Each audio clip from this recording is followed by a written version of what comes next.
Hi guys, Dwayne Duxon here with this week's What's Hot report for farm tender. Now, fake fur, it's a fashion trend in China that's affecting our wool market, and that's the reason why crossbred wool has gone through the roof in the last month or so.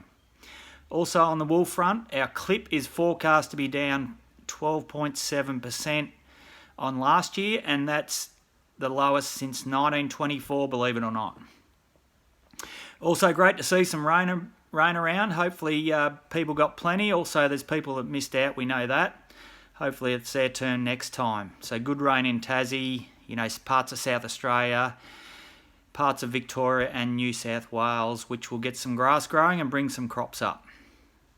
I travelled up the Hume Highway during the week in Victoria to the northeast and northern country areas, and it's amazing how many paddocks that have got livestock in them and how bare they are. So the rain is not before time for them.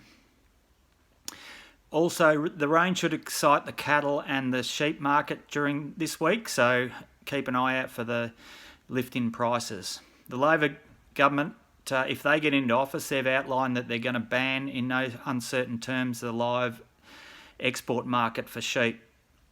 So that's disappointing. Also during the week, our rural papers, the papers like The Land, the Stock and Land, the Stock Journal and the Queensland Country Life, the company that owns that has been sold to a media baron called Anthony Catalano and a syndicate of other media people. So it'd be interesting to see what they do with these rural papers that are iconic in the bush. Our new guy, Robbie McKenzie, is starting this week, so he's going to head up our auctions platform. We've been talking about doing auctions for a long time, but we've never got around to it, so Robbie has had experience in this area. Also, the rain might bring some relief to the hay market.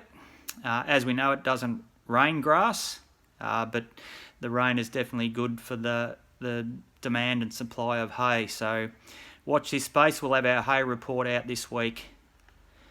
Also, in grain news and canola news in general, canola exports are down 65% on last month, and this is due to the lack of canola around and the domestic market is taking it all. Machinery and equipment, what sold this week? So we had a Turner 24-foot air seeder for $14.5 plus GST. A Ford 6610 tractor for $8,000 plus GST, a Sally 4-metre mulcher for $15,000 plus GST, a MacDon HC10 conditioner and 40-foot D65D front for a combination of $100,000 plus GST, a 2010 Kenworth SAR Prime Mover for $110,000 plus GST, a 17.5 litre, 1,000 litre stainless steel water tanker for $8 plus GST, a Strautman silage feed out wagon for $12.5 plus GST, an International 1086 tractor for $7,000 plus GST. That's just a bit of a snapshot of what sold on farm tender this week. I hope everyone has a great week farming, and we'll talk next week. End of message.